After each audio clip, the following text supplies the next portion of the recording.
신앙 고백 훈련을 계속 이어가게 됐는데요. 11번째로 이 사도신경을 살펴보려고 합니다. 오늘 우리가 살펴볼 사도신경의 고백은 나는 성령을 믿으며입니다. 1번에 보시면 이 사도신경의 구조가 나와 있는데요. 그동안 우리가 이제 세 부분을 나눠서 사도신경을 살펴봤죠. 성부 하나님과 우리의 창조에 대해서, 또 성자 하나님과 우리의 구속에 대해서 살펴봤습니다. 오늘부터는 성령 하나님과 우리의 성화에 대해서 함께 살펴보려고 합니다. 자, 이번에 보시면요. 그럼 과연 성령님은 누구신가? 첫 번째로 우리의 기도와 찬양과 예배의 대상이 되시는 분입니다.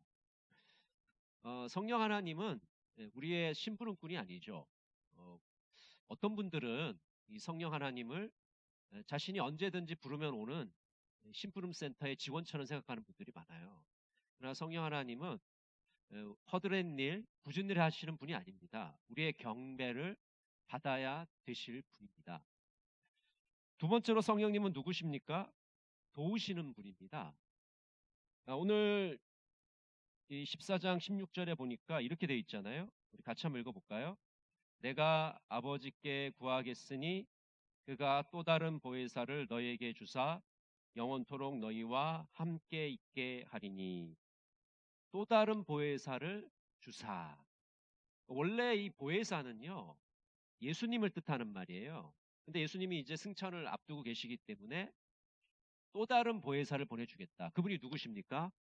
성령님을 보내주시겠다고 말씀하시는 거죠.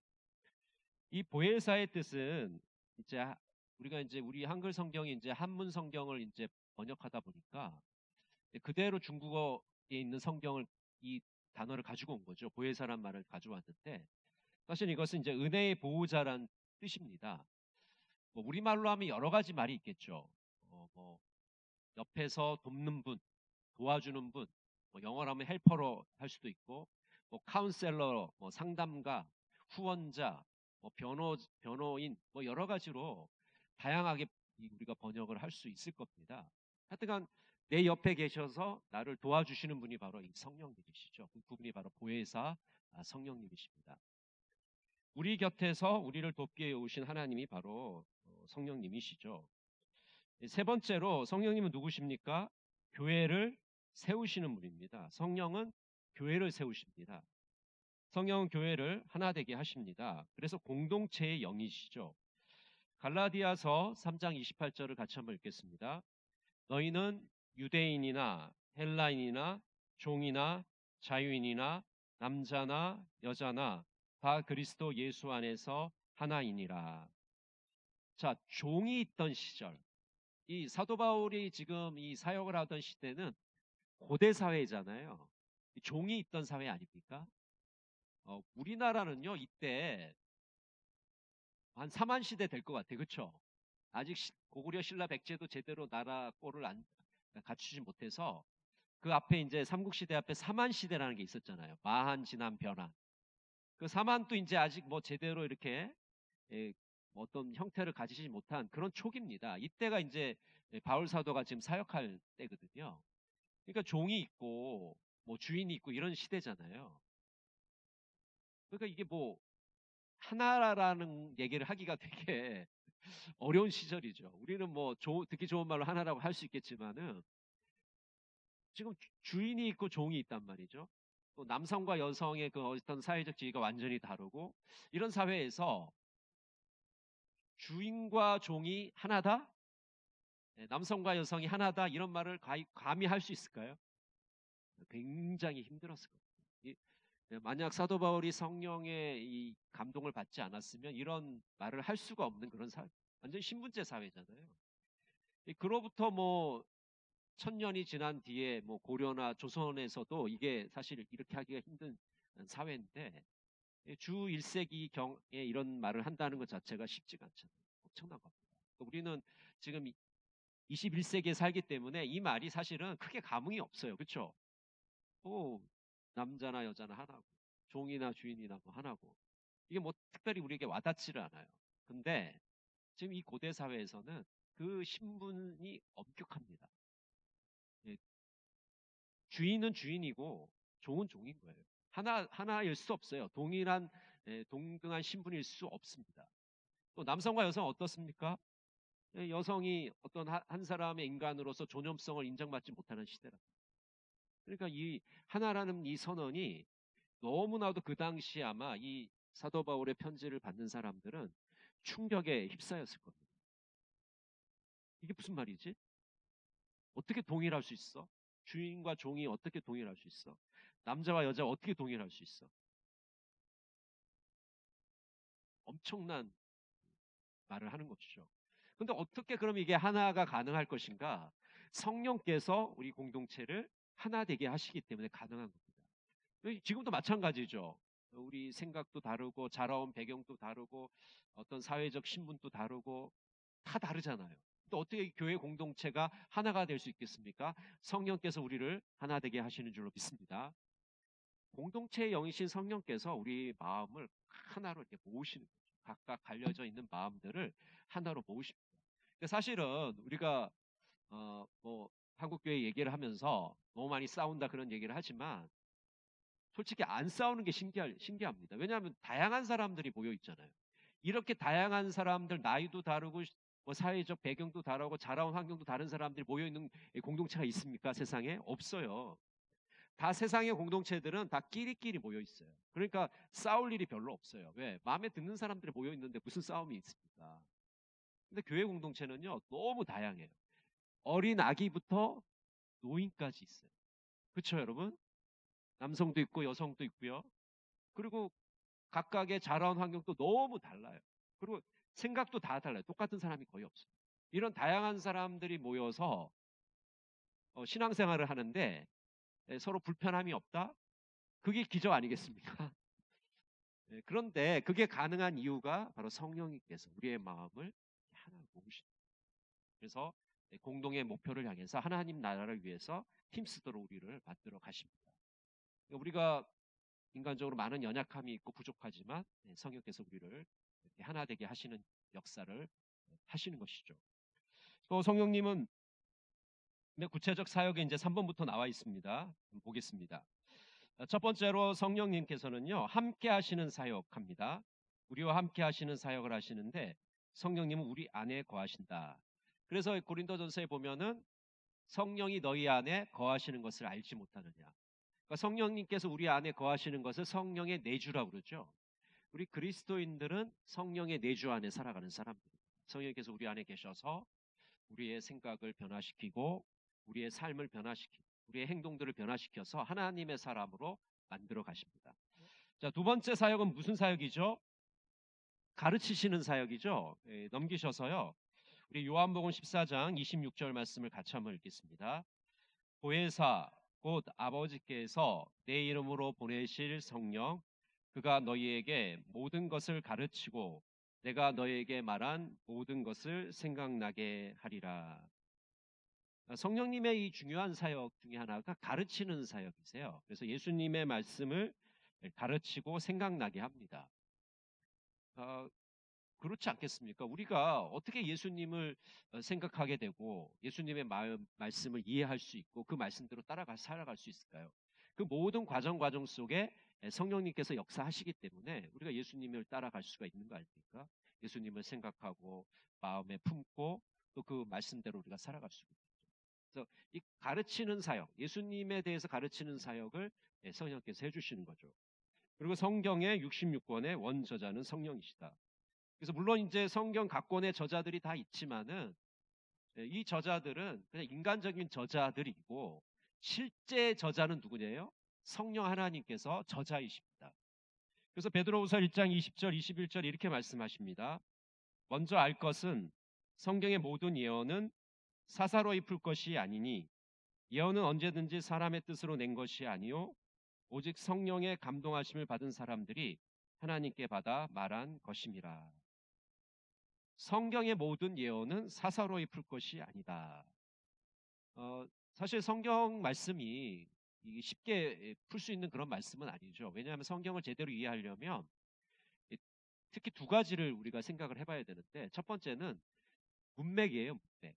그러니까 이 구절에서 전체 성경의 문맥에서 이 말씀이 어떤 뜻을 갖고 있느냐를 우리가 이제 살펴봐야 되거든요. 굉장히 그것을 파악하기가 쉽지가 않죠. 그래서 성경의 이 전체 숲을 우리가 먼저 봐야 되고 그 숲 속에 있는 나무들을 하나씩 하나씩 잘 살펴봐야지만 성경의 정확한 의미를 우리가 이제 캐치해 낼 수가 있는 거죠. 근데 그런 거 없이는 우리가 제대로 이거를 뽑아낼 수가 없어요.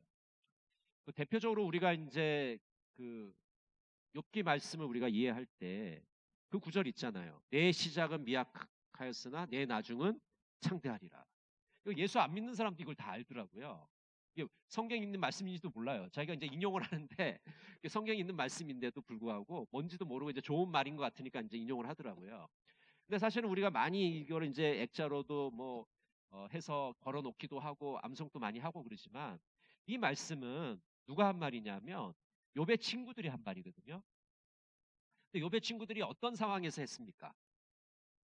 욥에게 예, 우리말로 좀 전문 용어로 하면 쫑크를 주기 위해서 한 말이에요. 이 말 자체가 핀잔을 주기 위해서 한 말이에요. 욥이 너무 이제 이 고난 가운데서 자기 의로움을 드러내니까 너무 보기가 싫잖아요. 그래서 야, 네가 네 시작은 미약하지만 내 나중 창대할 거야. 하나님 앞에 회개하고 하나님께 바짝 엎드려. 그러면 너 나중에 창대할 수 있어.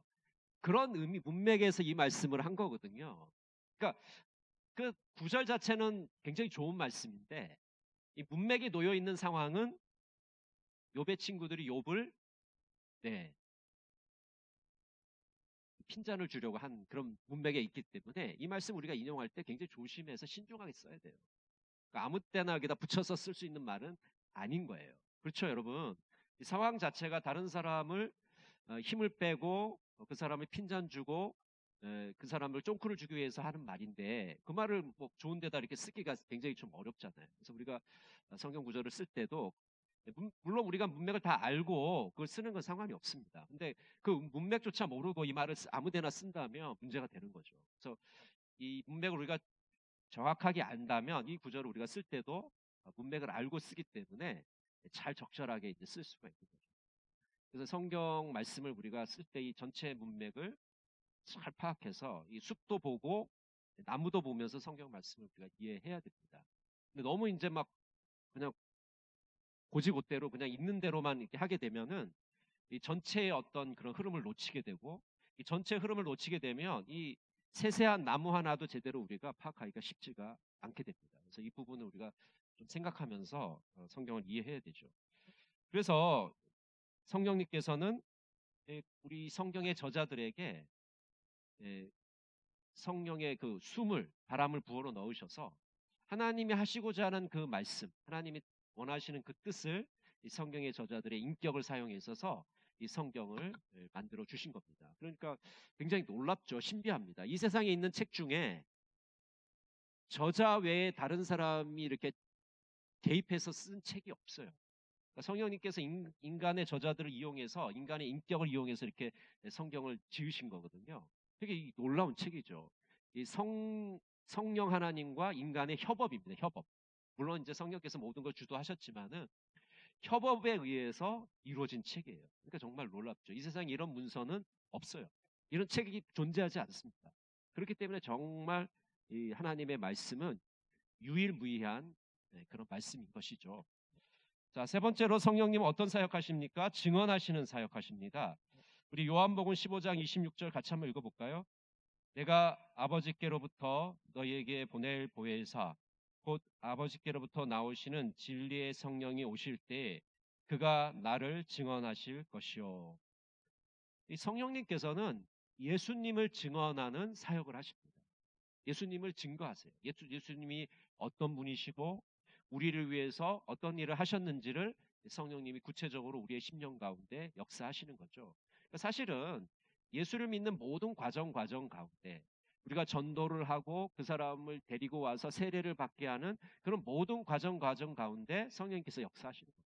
그러니까 성령님이 개입하지 않으시면 우리의 믿음이라는 것조차가 설 수가 없어요. 형성이 되지를 않습니다. 성령님의 역사에 의해서 이 모든 것들이 이루어지는 거죠. 그래서 성경은 성령을 예수의 영, 그리스도의 영이라고 부른다. 예수님을 증거하는 영 아니겠습니까? 그리스도를 우리에게 알려주는 영이신 것이죠. 그래서 루터는 성령은 그리스도께로 인도해 주시는 분이다라고 말했습니다. 그래서 우리 성령 하나님을 따라서 우리는 그리스도에게로 나갈 수가 있게 된 것이죠. 자, 네 번째 성령님의 사역은 무슨 사역입니까? 유익하게 하는 사역입니다. 우리 남성들만 한번 읽어볼게요. 요한복음 16장 7절 우리 남성들 같이 읽어볼게요. 시작. 그러나 내가 너희에게 실상을 말하노니 내가 떠나가는 것이 너희에게 유익이라. 내가 떠나가지 아니하면 보혜사가 너희에게 오시지 아니할 것이요 가면 내가 그를 너희에게로 보내리니. 예수님이 승천하시면서 이 보혜사 성령님을 우리에게 보내주시고 이 은혜의 보호자 때문에 우리가 유익함을 누리게 된 것이죠. 성령님께서 우리를 유익하기 위해서 임재하시고 우리를 내주하셔서 우리 하나님의 사람으로 만들어 가십니다. 밑에 보시면요. 성령은 우리의 고집스러운 옛자와 죄를 불살라서 새 사람이 되게 하신다. 성령의 모든 사역은 우리에게 유익을 준다. 자, 이렇게 고집이 세고 말도 잘 안 듣고 하나님을 쏙쏙이던 사람이 성령의 역사로 인해서 새 사람이 된 거죠. 새로운 피조물이 되었습니다. 그래서 성령께서는 우리를 유익하게 하는 일에 사역을 하고 계시는 것이죠. 자, 다섯 번째는 어떤 사역하십니까? 변호하시는 사역입니다. 우리 요한일서 2장 1절을 여성들만 같이 읽겠습니다. 시작. 나의 자녀들아, 내가 이것을 너희에게 쓰면 너희로 죄를 범하지 않게 하려 함이라. 만일 누가 죄를 범하여도 아버지 앞에서 우리에게 대언자가 있으니 곧 의로우신 예수 그리스도시니라. 우리의 대언자가 계신데 그분이 바로 예수님이시다. 이렇게 이야기하고 있죠. 예수의 영이신 그리스도의 영이신 성령님께서 우리가 곤궁에 처해 있을 때 또 뭔가 위기에 처해 있을 때 우리를 대언해 주시는 그런 역할을 해 주십니다. 그러니까 쉽게 요즘 말로 하면은 변호사의 역할, 변호인의 역할을 해 주시는 거죠. 사실 법정에 서 있을 때나 뭐 경찰서에 가서 우리가 이제 조사를 받을 때 옆에 변호인이 있으면 얼마나 든든할까요? 그렇죠? 그 드라마에 보면은 이 재벌들은 이게 변호사가 다 오잖아요. 그렇죠? 변호사 오기 전까지는 아무 말도 하지 마십시오. 그래서 변호사가 시키는 대로 다 하는데 진짜 내가 재벌이 아니더라도 내 옆에 이렇게 변호인이 붙어 있어서 무슨 사건을 내가 치를 때 재판을 받거나 조사를 받을 때 변호인이 있으면 너무 든든할 것 같아요. 그렇죠, 여러분? 든든하겠죠? 근데 성령님께서 대언자가 되시고 나를 변호해 주신다. 얼마나 든든합니까? 내가 직접 말할 필요도 없잖아요. 뭐 이거 구구절절 내 형편과 사정 얘기할 필요도 없이 성령님께서 다 대언해 주시고 변호해 주시고 나를 응원해 주시고 나를 지지해 주시기 때문에 그 든든함 우리가 정말 놓칠 수가 없을 것 같습니다. 자, 여섯 번째는 어떤 사역하십니까? 생명을 주시는 사역이죠. 우리 고린도후서 3장 6절을 같이 읽겠습니다. 그가 또한 우리를 새 언약의 일꾼 되게 만족하게 하셨으니 율법 조문으로 하지 아니하고 오직 영으로 함이니 율법 조문은 죽이는 것이요 영은 살리는 것이니라. 율법 조문은 죽이는 것이고 영은 살리는 것이다. 이 하나님의 영은 우리를 살리는 역할을 합니다. 그래서 성령님은 이 생명의 영이십니다. 살리시는 영이에요. 예를 들어 지금 이스라엘과 하마스가 지금 교전을 하고 있는데 서로를 죽이고 있잖아요. 그 전쟁의 상황 가운데 서로를 죽이고 있잖아요. 성령님께서 그 죽이는 현장에 계실까요? 안 계실까요? 성령님은 죽이는 영이 아닙니다. 살리는 영이에요. 만약 그 전쟁을 우리가 한쪽 편을 만약 계속 지지를 한다면 죽이는 영에 우리가 지지를 하는 것과 다름이 없어요. 성령님은 살리는 영이시기 때문에 우리는 살리는 영이기 때문에 뭘 지지해야 됩니까? 서로 휴전을 하고 평화협정을 맺고 전쟁을 그치는 것에 우리가 지지를 해야 돼요. 근데 뭐 세계가 양분이 돼가지고 이스라엘 편, 뭐 아랍 편 이래가지고 전쟁이 끝나겠습니까? 계속 서로를 죽이잖아요. 생명이 죽고 있잖아요. 근데 그런 것을 아파해야 되는데 하마스는 아랍이고 테러 분자들이고 죽여야 될 대상이고 그렇게 생각한다면 전혀 이 하나님의 생명의 역을 제대로 이해하지 못합니다. 살리는 영이라니까요. 죽임의 그 자리에서는 이 생명이라는 거, 이 하나님의 영이라는 건 활동하실 수가 없어요. 하나님의 뜻이 절대로 아닙니다. 사람을 죽이는 거, 사람을 해치는 거, 사람에게 테러를 가하는 것이 하나님의 뜻이다? 그런 엉터리 같은 말이 어디 있습니까? 십자군이 그렇게 한 거잖아요. 십자군이. 성지를 수복해야 된다. 저 이방인들, 아랍인들을 다 제거해야 된다. 결국 아랍인들의 생명 누가 주신 거예요? 하나님이 주신 생명 아닙니까? 이방인들은 뭐 다른 신이 만든 사람입니까? 하나님의 피조물이잖아요. 결국 십자군이 그런 잘못된 생각을 가지고 있었기 때문에 결국 그 결과는 엄청나게 끔찍한, 뭐 성지는 잠깐 수복했는지 몰라도 수많은 사람들의 재산을 뺏고 죽이고 이런 일들이, 심지어 자기 편을 다 죽이잖아요. 오면서 자기 편을 막 약탈하는 그런 일들까지 이제 벌어지잖아요. 잘못된 생각은 잘못된 결과를 가져옵니다. 죽이는 영이 절대로 성령의 영이 될 수가 없어요. 그러니까 여러분, 우리가 물론 이제 심정적으로는 유대인 편을 듣고 싶죠. 이스라엘 편을 들고 싶지만은, 이 전쟁이라는 것은 하나님이 원하는 것은, 하나님이 원하시는 것은 평화를 원하시잖아요. 그곳에 평화가 임하고 인질들이 석방이 되고, 또 이 팔레스틴 주민들이 최소한의 인권을 좀 보장받을 수 있는, 그 생존권을 보장받을 수 있는 일들이 일어나도록 우리가 기도하면서 그렇게 끌고 나가야 됩니다. 우리가 어느 한쪽 편을 들게 되면은 결국은 정치적인 어떤 그런 데 휘말릴 수밖에 없고, 결국 죽이는 영에 우리가 가담하는 것밖에 되지 않아요. 살리는 영에 우리가 가담을 해요. 성령님이 바로 살리시는 영, 생명의 영이라는 것을 우리가 분명히 깨닫고 이 국제 정세도 우리가 살펴봐야 되는 것이죠. 자, 7번째, 성령님 어떤 사역하십니까? 거룩하게 하시는 사역하십니다. 우리 2장 13절 같이 읽어볼까요?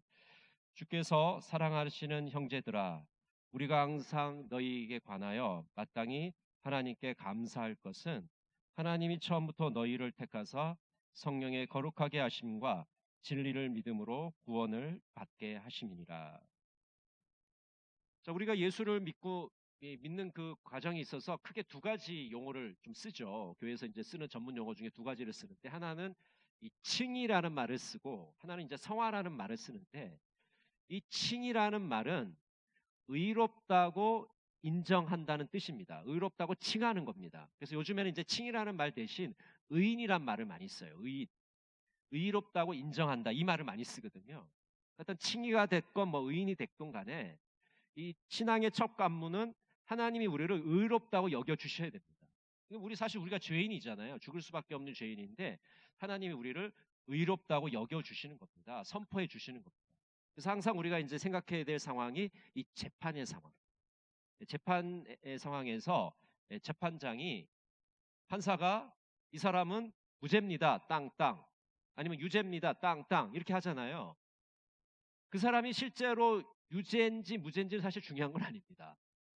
판결이 굉장히 중요해요. 판결에 따라서 그 사람의 운명이 갈라져요. 죄를 혹시 지었다고 해도 판사가 무죄라고 그러면 무죄 석방되는 거예요. 근데 죄를 안 지어도 판사가 유죄라고 그러면 감옥에 가야 됩니다. 그런 거 아니겠어요? 그렇죠? 이 재판이 굉장히 중요한 거죠. 그런 의미에서는. 근데 하나님께서 우리가 죄인인데 뭐라고 판결을 내리시냐면 무죄입니다. 땅 하시는 거예요. 그것을 우리가 칭의라고 그러는 거예요. 의롭다고 여겨주시는 겁니다. 우리를 의인으로 여겨주시는 거예요. 실제로는 죄인들인데 의인이라고 여겨주시는 거죠. 그럼 그 다음 과정이 뭐냐면 성화라는 과정이 기다리고 있어요. 자, 죄인입니다. 그럼 의롭게 돼야 되잖아요. 하나님이 의롭게 여겨주셨으니까, 인정해 주셨으니까 실제로 의로운 자가 돼야 되지 않겠습니까? 거룩한 자가 돼야 되잖아요. 그 과정을 성령님께서 만들어 가시는 겁니다. 그것을 우리가 성화의 과정이라고 그러죠. 우리의 목숨이 끊어질 그 시간까지 하나님의 사람으로 성령께서 우리를 거룩하게 만들어 가십니다. 예수 그리스도를 닮아가게 하십니다. 그리스도의 장성한 분량에까지 이르도록 우리를 이끌어 가십니다. 그래서 우리의 수준을 이 상향 평준화 시키는 거죠.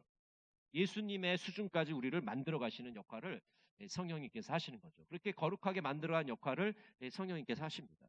그러니까 우리가 성령 충만해야지만 거룩한 성도의 삶을 우리가 살아갈 수 있고 그렇게 예수 그리스도를 닮아갈 수가 있는 것이죠. 자, 8번째는요. 새롭게 창조하시는 사역입니다.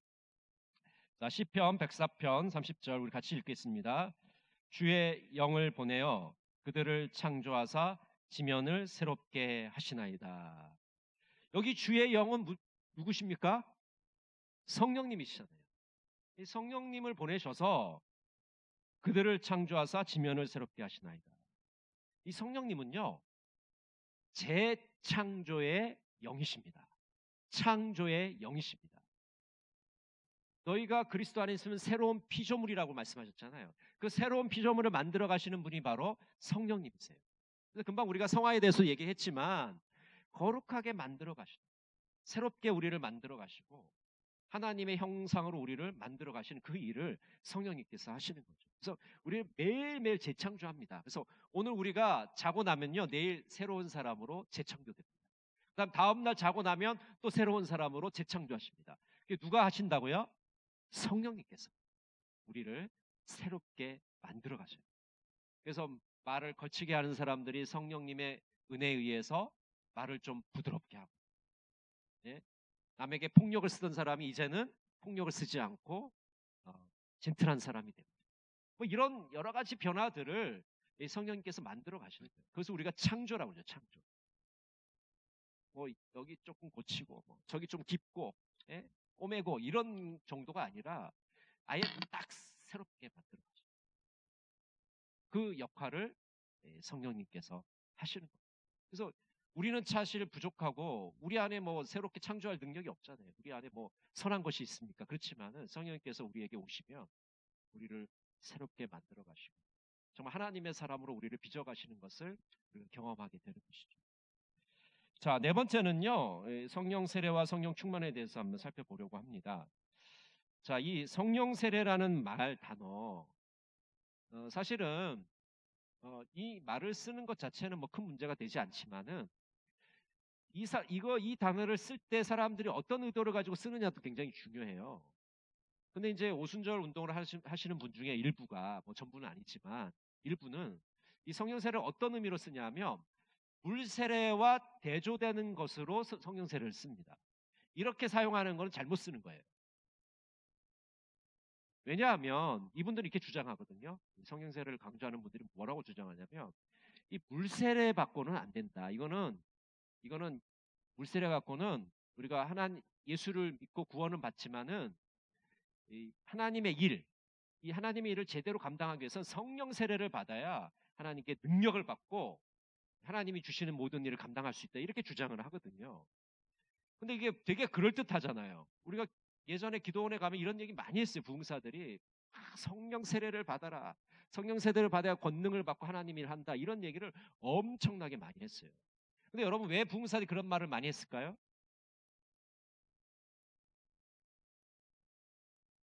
그런 말을 왜 많이 했을까요? 부흥사들이. 이 성령 세례를 받아야 집회 참석할 거 아닙니까? 그런 말을 해야 사람들이 올 거 아니에요. 물 세례가 성령 세례하고 똑같다고 얘기하면 누가 기도원에 오겠어요? 굉장히 비즈니스적인 겁니다. 그거. 네? 성경 말씀과 떠난 거예요. 그렇게 성령 세례를 이해하면 안 되고 이 성령 세례는요. 물 세례가 성령 세례입니다. 한번 따라해 보실까요? 물 세례가 성령 세례다. 이걸 사실 구분할 필요도 없어요. 구별할 필요가 없는 걸 구별하고 있는 거예요. 왜? 물 세례를 무효화시키기 위해서, 무력화시키기 위해서. 여러분 물 세례가 성부, 성자, 성령의 이름으로 주어지는 겁니다. 성삼위 하나님의 이름으로 주어지는 거예요. 그것을 무력화한다는 것은 믿음의 행위일까요? 불신앙의 행위일까요? 불신앙의 행위입니다. 그래서 루터도요, 종교개혁할 때 이 제세례파들이 극성을 부렸거든요. 그래서 루터한테 계속 요구를 했어요. 카톨릭에서 받은 이 영세 이거 무효화시켜야 됩니다. 이거 가짜고 이제 우리가 이 복음 안에서 자유를 얻었으니까 세례를 새로 받아야 된다. 다 세례를 받게 하십시오. 그게 제세례파거든요. 루터가 가장 싫어하는 자들은 카톨릭 교인이 아니었어요. 제세례파였습니다. 왜? 하나님의 이름으로 주어진 세례를 무효화시키는 자들입니다. 인간이 무효화시킬 수 있습니까? 받은 세례를? 그래서 루터가 가장 싫어하는 세력이 제세례파였어요. 세례는요, 하나님의 이름으로 주신 거기 때문에 유효해요. 인간이 무효화시킬 수 없어요. 그러면서 성령을 받아야 되는 것처럼 얘기하는 것은 어불성설입니다. 왜냐하면 아까도 말씀드렸죠. 우리 믿음의 시작부터 끝까지 누가 개입하십니까? 성령님께서 개입하시잖아요. 그럼 우리가 처음에 예수를 믿고 회개를 하고 회심을 하고 거듭나고 이런 모든 과정 가운데 성령님이 역사하시는 거예요. 우리가 하나님을 아버지라고 부를 수 있는 게 성령님의 역사거든요. 근데 물세례를 받은 건 그건 가짜고 성령 세례를 받아야 진짜다? 이거 어불성설이죠. 말도 안 되는 소리입니다. 물세례가 성령 세례예요. 그것을 분리하는 순간 오류에 빠지게 됩니다. 함정에 빠지게 되는 것이죠. 그래서 성령 세례와 중생은 별개가 아닙니다. 성령을 통하여 중생을 경험하는 것이고 중생한 자들은 성령 충만함을 계속 경험해야 된다. 여기 이제 성령 세례와 성령 충만이라는 문제가 다시 등장을 하잖아요. 자, 성령 세례를 이제 받았어요. 물 세례라고 말씀드렸습니다. 그러면 성령 충만하고는 어떤 관계냐? 성령 충만은 계속해서 반복해서 우리가 성령님의 오심을 간구해야 돼요. 그래서 우리가 성령의 충만함을 받아야 한다고 표현하고 있는 겁니다. 그러니까 성령 세례는 단회적인 것이라고 하면, 우리가 회심할 때 받는 것이라고 하면, 이 성령 충만함은 우리 신앙생활 가운데 죽는 그 순간까지 계속해서 성령으로 충만해야 됩니다. 이해가 되시죠? 이걸 좀 구별을 해야 돼요. 예. 그래서 물세례는 성령 세례다. 구별할 필요도 없는 거예요. 물세례가 성령 세례인 겁니다. 그리고 성령 충만함을 계속해서 우리가 받아야 된다는 것을 우리가 생각을 하면 이 문제에 대해서 정리를 할 수 있을 것 같습니다. 자, 다섯 번째는 성령의 열매인데요. 오직 성령으로 행하고 성령의 인도하심을 따라 살고 성령의 열매를 맺으며 살아가야 된다. 그래서 이 성령의 열매는요, 필수입니다. 필수. 우리 그리스도인들이 신앙생활을 하는데 반드시 맺어야 될 열매들이에요. 맺어도 그만이고 안 맺어도 그만인 게 아니라 반드시 맺어야 될 열매가 성령의 열매입니다. 자, 우리 갈라디아서 5장 22절 23절 읽어볼까요? 오직 성령의 열매는 사랑과 희락과 화평과 오래 참음과 자비와 양선과 충성과 온유와 절제니 이 같은 것을 금지할 법이 없느니라. 성령님께서 내 안에 내주하시고 내 안에 머무시게 되면 이런 성령의 열매들을 맺게 되는 그 결과물들을 우리가 가지게 됩니다.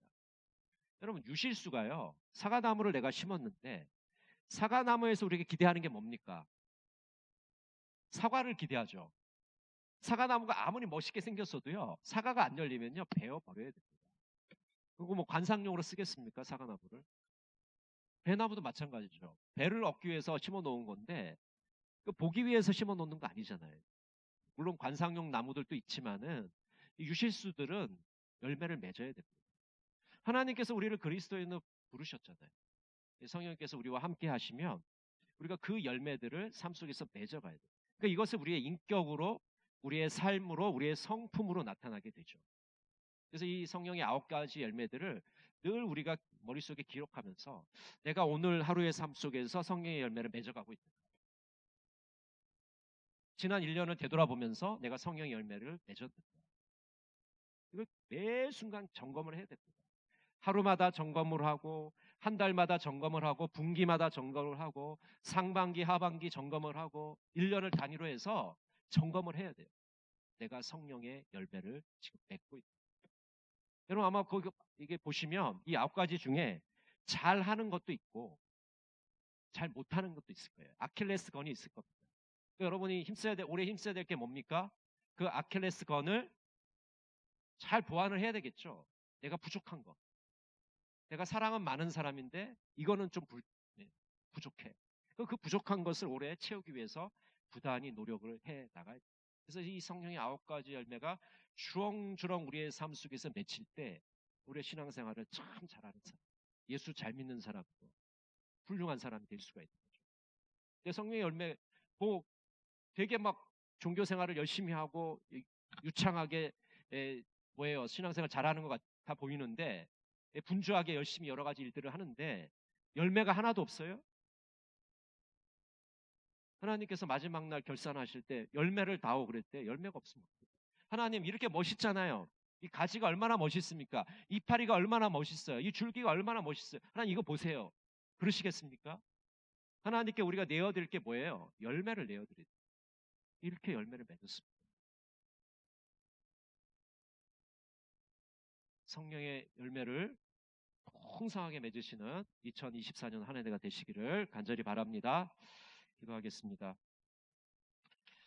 사랑의 하나님 아버지, 사도신경을 고백하면서 나는 성령을 믿습니다 라고 고백합니다. 우리가 믿는 성령님은 어떤 분이십니까? 어떤 일들을 하시는 분입니까? 성령님을 통해서 우리의 삶의 열매가 풍족하게 하여 주시옵소서. 성령 충만한 자들이 되어서 하나님께서 원하시는 삶을 살아갈 수 있도록 도와주시옵소서. 예수님의 이름으로 기도드립니다.